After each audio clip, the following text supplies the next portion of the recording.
magsasama-sama ang mga political campaign operators, may susulong ang kanilang kapakanan at mabibigyan ng mas malinaw na direksyon ang kanilang propesyon.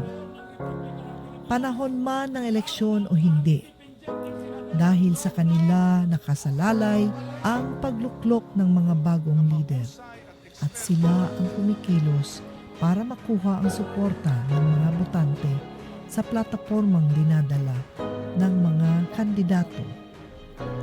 Karapatan nila ang mabigyan ng atensyon, matulungan at mapangalagaan.